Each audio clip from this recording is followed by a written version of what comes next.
I had to contact my boyfriend at the time. I did not know that I was going to see so much Shege Banza Pro Max in this life. I kind of now looked homeless. Like, people now started giving me $5, $10. Like my older sister that I love so much. So sometimes I would like fake phone calls with her. My guy just replied me and said, I booked a whole new ticket for you. Hey guys, what's up and welcome back to my channel. Bemi here. You guys, today I am confessing my sins. Today I'm laying it all down. I'm telling you some of the lies that I have lied. You guys, man, I'm just, today I'm just coming out to give you a story time. That's what I'm trying to do today. So basically, I've been seeing this trend all over Instagram, 3 truths and a lie, 4 truths and a lie. So I did mine. It was actually supposed to be 4 truths and a lie, but I ended up just putting four things, so it's supposed to, so mine ended up being 3 truths and a lie, and I posted it on Instagram Reels, and I also posted it on YouTube Shorts, and I was like, you guys should guess what is the lie amongst the 3 things or the 4 things that I wrote.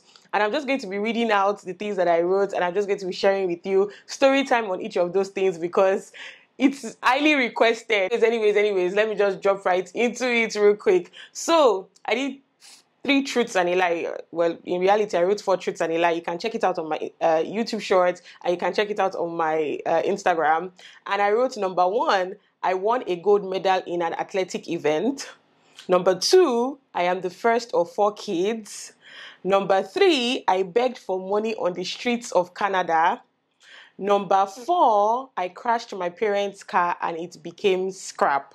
There was supposed to be a 5th one, and I don't know how I put it. I don't understand why the thing erased, but those were the things that I put. And then most people picked number 3 as what they thought was the lie. And most people said the lie was, I begged for money on the streets of Canada. And people gave different reasons. People were like, beg for money on the streets. Okay, how is it possible? A lot of people said they know I schooled in the US and I didn't school in Canada, so it was not possible. That was definitely the lie. People said I've never talked about being in Canada. People said I did not jackpot in Nigeria. People said all sorts. Without much further ado, we're going to jump right into it, you guys, so that we can know what the actual truth is and what the actual lie is. So let's just delve right into it. I'm excited, you guys. I'm excited. Okay, so the first one says that I won a gold medal in an athletic event. That is definitely true.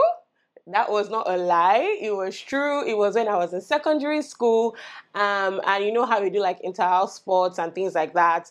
And no, it wasn't for running. It wasn't for high jump. It wasn't for all those things that you think it is. It was actually for discus and shot put. So I used to throw. And if you've seen those that throw discus, shot put, all those things, you see that they are kind of like on the bigger side. I don't know, but I had the strength. Like when I hold my discus here, it's this round, flat type of, I don't know what to call it, but I was very good at it. So when I hold my discus here and I spin myself round and I throw it, I was very good at it. And then I did shot put, would carry the shot put here and then run a little and then throw, basically. So I did that. And then in secondary school, I think I won a gold medal one time in SS2. And I won another gold medal for one of it in SS3. So yes, I have 2 gold medals for shot put and discus, different years. So that was a lie. I mean, that was the truth. That was it. So yeah, that was the truth, So now we are down to 3. Now let me go back to number 4. Number 4 says that I sold my parents' car as scrap. And that is definitely true. I think I told the story earlier this year. I think, or was it last year?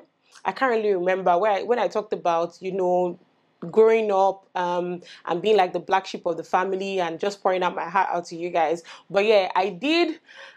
The devil finds work for idle man. It was right out of secondary school, right after secondary school. I thought I wanted to learn how to drive.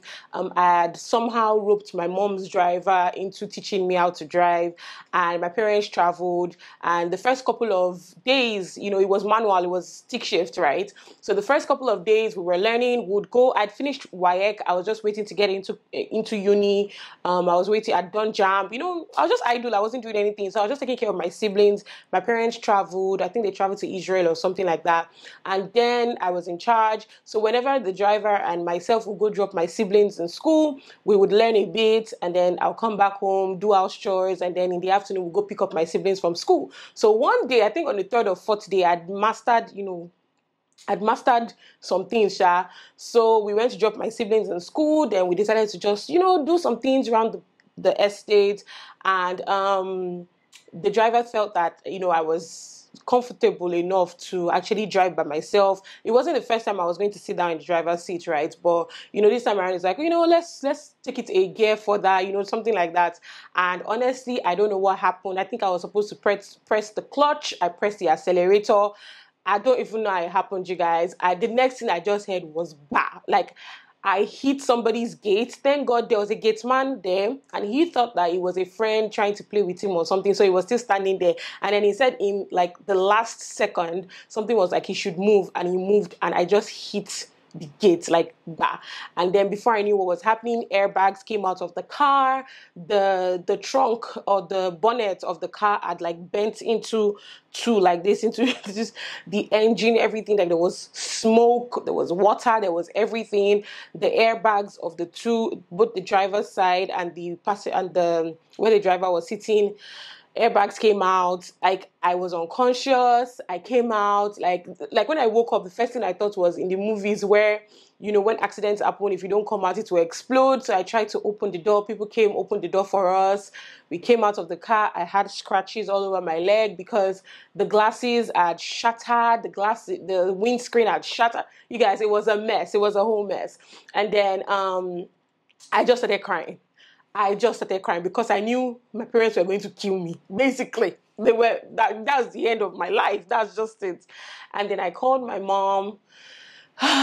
It was one of the toughest calls to, make to my mom. They came back that weekend. My father was furious. The whole family was furious. Even my siblings were mad at me because I think at the time my brother had wanted my dad to buy something for him. And you know how like our Nigerian parents are like, once somebody has done something, they carry the anger out on everybody. So even my siblings were mad at me. It was such a trying time for me, psychologically, emotionally. Nobody was talking to me in the house.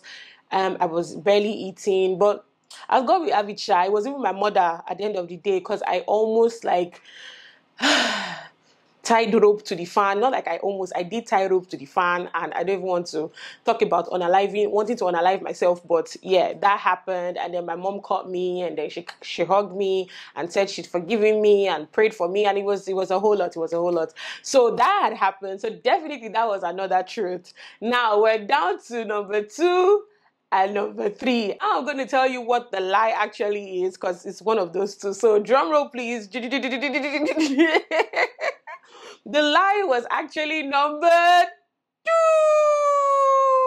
So which actually says that I am the first of 4 children. I am not the first of 4 children. I am the first of 3 children. I'm the first child, and I have 2 younger siblings, my younger brother and my younger sister. Just 2 girls and a guy in between us, and that is the lie. However, let me start with my confession. So when a lot of you on here that have watched me for a long time know that I kind of went to a uni year in Nigeria before I went outside the country to Ghana and all the other places I went to school for. So I went to Caleb University for a year.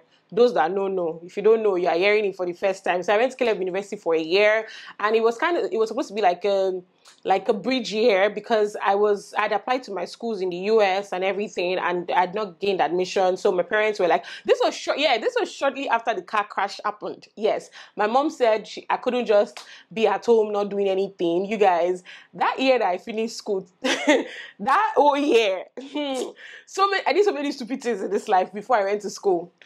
And then even when I went to school, like when I went to Caleb University, I still continued doing stupid things, So I did go to Caleb University. And when I got there, I got to be in the room with couple of nice girls, couple of nice people. I even had to leave my room. I started rooming with some other girls. I wasn't assigned to that room, but I kind of liked their vibe and everything. And you guys know, I've said it before, that I liked mingling with girls that I thought were somewhat popular or were pretty or something, just because I had like really low self-esteem issues, right? So I was, mingling with this group of girls that I felt like, I liked them, I liked their vibe, and I was always in their room. So it always felt like everybody had like a very important, big gist story to talk about their life and everything. And I didn't have anything exciting in my life, nothing exciting. So you guys, I cooked up this story. I cooked up this story about how I had an older sibling and I came up with a name for her. I can't even remember the name I came up with her for her. I told this story about how like my parents didn't actually give birth to her. She was adopted and she was living with us and my parents were taking care of her. And she's like my older sister that I love so much. So sometimes I would like fake phone calls with her. Sometimes I would buy things and say she bought it for me. So people that knew me at the time would think that I had 4 siblings or that I wasn't the older child. Maybe I was just based on the story that I told. And I was delving into this story so much. Like I dig deeper and deeper into this story and people would ask me questions about my sister and I'll tell them. And it was also because I low-key wanted an older sister. I wish I wasn't the first child. Or I used to wish I wasn't the first child. I used to wish I had an older sister because I felt like all the girls that had older siblings at the time were, prettier or, they had nicer clothes or nicer things, or just had much more stories in life to tell. But I did not know that I was going to see so much Shege Banza Pro Max in this life to tell stories that I don't even need an older sibling to tell that story. So yeah, I had to confess that in public because it was in public that I told that lie. So I apologize is this in advance or in arrears or I don't know. I shall apologize. I'm so glad that lie is free from me now because I put it out there in the open. Yes, so the main gist that people wanted to hear, which is the third one, the third story, or the third thing that I wrote that people cannot believe for the life of me that it happened to me. I said, I begged on the streets of Canada for money. Story time, you guys. So the year was 2011. 2011, I was in school. I was in Oklahoma State University. I wasn't doing well academically. I've told you guys the stories before. I wasn't doing well academically. The spring semester I had failed 2 classes. Failing mean I got D's. I got 2 D's and they were important engineering classes. I think one was physics and one was thermodynamics. So I had to retake those classes during the summer. However, I couldn't tell my parents that because hey, how will I tell my father that I failed class and I want to retake it? Like how?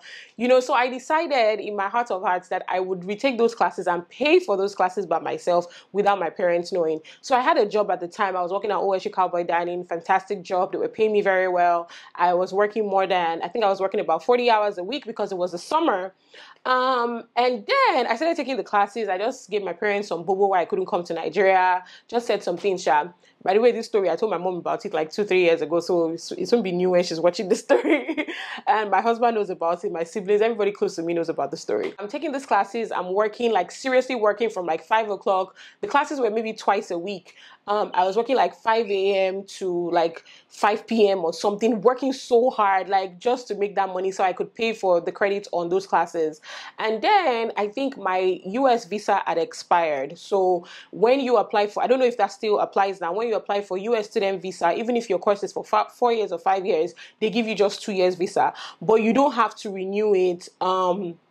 Because your I-20 is still valid. I-20 is something they give you for school. That makes you say that you're an international student in the US, something like that. So as long as your I-20 is still valid and your I-20 is valid for the duration of your course, you don't have to renew your visa. However, my parents don't joke like that. So they're like, you know what? I don't care about I-20 being valid or not valid. I don't want it to be used against you in the future. You need to go renew your US visa. And the only place where you can renew your F1 US visa, that student visa, is either you go back to your home country, Nigeria, which was a no-no for me because I was taking classes, or you go to other countries. So some people went to like Mexico, some people went to Canada. So I was like, I wasn't doing that Mexico paroles, I was going to go to Canada. So I applied for my Canadian visa.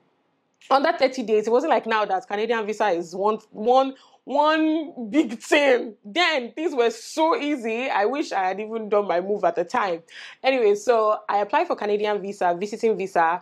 under 30 days, they got back to me. I think my passport was valid for about 4 years at the time. So they gave me 3 years Canadian visa, you people. I did not even cherish it that time. So I was supposed to go with the Canadian visa to Canada to go and renew my US visa. I hope people are following. Yes. So I was not supposed to book flight though. I was not looking for the cheapest flight because I needed money to pay for the courses that I was taking. So my dad sent me money to travel to Canada. Instead of me to use the money that my father gave me to travel to Canada, I took part of it and paid for the classes that I was taking and then looked for the cheapest flights. You know those flights that are non-refundable, that, you know, that you just manage to just find. I found it and I booked my flight and then I went to Canada. I was staying with a family friend in Canada at the time. But I didn't factor in the fact that when I get my US visa, they will ship it back to where I was staying with the family friends in Canada. I didn't factor in all that time when I was booking my flight. You guys, stay with me. So I go to Canada. I go for my US visa interview the next day. I got it. Then they said it was going to take about 4 or 5 working days for it to get back to, you know, where I want it sent to in Canada. Almost 4 or 5 days came. The passport did not arrive with the visa. I say, God, what am I going to do? Meanwhile, my flight back to the US was within that 4 or 5 days. So the passport eventually came 2 days after when I was supposed to go back to the US. Obviously, I couldn't make the flight. I tried to call the airline to reschedule or something. They said I didn't book through them. I booked a cheap ticket. It's not refundable. There's nothing they can do. So I couldn't even tell the people that I was living with. And I also couldn't tell my parents because the kind of money they gave me for that flight, it was enough to rebook and rebook flights. But remember, I was taking classes. So I just wanted to do what I needed to do so I could get back to the US, continue to work and continue to go to school. That's what I wanted to do. So I didn't even tell the people that I was living with. So on the day that I was supposed to go back, that was a day after I collected my passport, those people carried me to the airport and said bye-bye. I said bye-bye. So I went to the counter and I explained to them that I was supposed to have traveled 3 days ago back to the US. My tickets, I explained everything, Sha. They said there's nothing that I can do. Okay, so what can I do right now? They said I have to buy a brand new ticket. I said, oh, a brand new what? With which money? So they told me how much it cost. I can't even remember how much it cost at the time. I went to the ATM in the Canadian airport to withdraw the money that I had. I thought I even had the actual money, but then I forgot exchange rate. You know, it's not the same rate. By the time I withdrew everything in my account, you guys, I think I still had about $200 left to pay for the flight ticket. Meanwhile, I told my parents, you know, my flight is on so and so day. I will land in the US at this time. So of course my mom is checking how far. I'm like, oh, I've gotten to the airport, blah, blah, blah, blah, blah. So I then go meet them at the counter that I don't have enough money to buy new tickets. I couldn't tell the people that I was living with because if I did, they would tell my parents and I didn't want my parents to know. So what could I have done? I started crying. I first went to the bathroom at the airport. I was crying. And then people would come in, they would walk in and they would say, what's wrong with you? And I'd be crying, say, I need to get back to the US. I don't have enough money. And, you know, I kind of now looked homeless. Like, people now started giving me $5, $10, trying to put the money together. It wasn't getting anywhere. Then I left the bathroom stall and then went out onto the streets in the airport, in Toronto Pearson, something airport. I can never forget. It was in 2011, you guys. And then I went there and I started bawling my eyes out and started crying.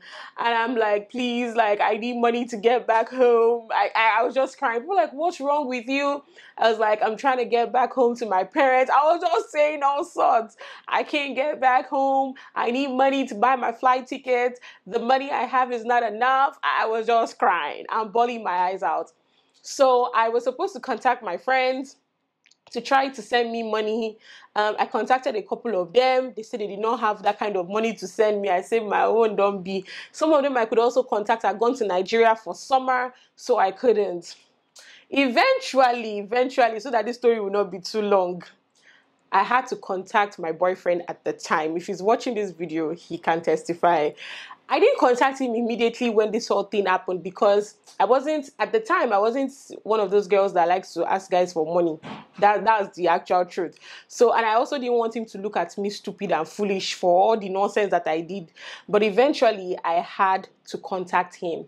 And when I called him and I was like, yo, I'm in trouble. I'm on the streets in Canada. I'm crying. People are giving me $2, $5, different money that is not going to add up to this $250 or $200 anytime soon, right?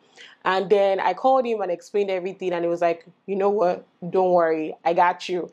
He didn't even send me the money to add to the money I already had. I was like, what's taking so long? Why is he not sending it? My guy just replied me and said, I booked a whole new ticket for you. He was just like, I booked a whole new ticket for you. Like, he booked a whole new ticket for me. But then there was a catch. He had to reroute the flight to his own state in the US because he wanted to see me. But then I couldn't come out of the airport because I really needed to get back to Oklahoma the time I told my parents I'll get back to Oklahoma. But it was so sweet of him, booked me a whole new ticket.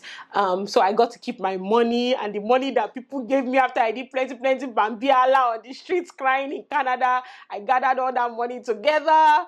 I got back to the US successfully. I finished the rest of my classes for that summer, and I think I got an A and a B in those 2 classes that I had to retake, and it was so nice. I was so happy. My brother at the time, that same summer, came to meet me in Oklahoma before he started school. It was such a beautiful summer filled with so much shenanigans. If you see the shege I saw that summer, you guys, I have story for days. Anyways, that's the end of my confessions and stories. Oh, you guys, I've seen a lot in this my lifetime, and it's always so good to sometimes come and share with you guys. I don't know if there are moral lessons to whatever story I just told. Well, I guess always tell your parents the truth. If you're young and you're still under your parents, please always tell your parents the truth, no matter how difficult the truth is, so that you don't get stranded like me and beg for money on the streets of Canada. But yeah, you guys, thank you so much for watching. Let me know which of all the stories stood out to you. And if you want more story time, guys, let me know. Shout out to all my friends that I contacted that year to send me money, and were giving me one story or the other. I think Adeze sent me money. Adeze Chuku sent me money. I can never forget. But shout out to all the rest of you that decided not to give me money that day. And shout out to my ex-boyfriend. He's married now. He has kids, guys. But shout out to him for coming to my rescue that day. Thank you guys so much for watching this video. And I will definitely see you guys in the next one. Bye. Usually I don't post. Usually I don't post, but I want the world to know. Time to pull a drop top out. Summer nights, it's a vibe, yeah. We've been keeping it in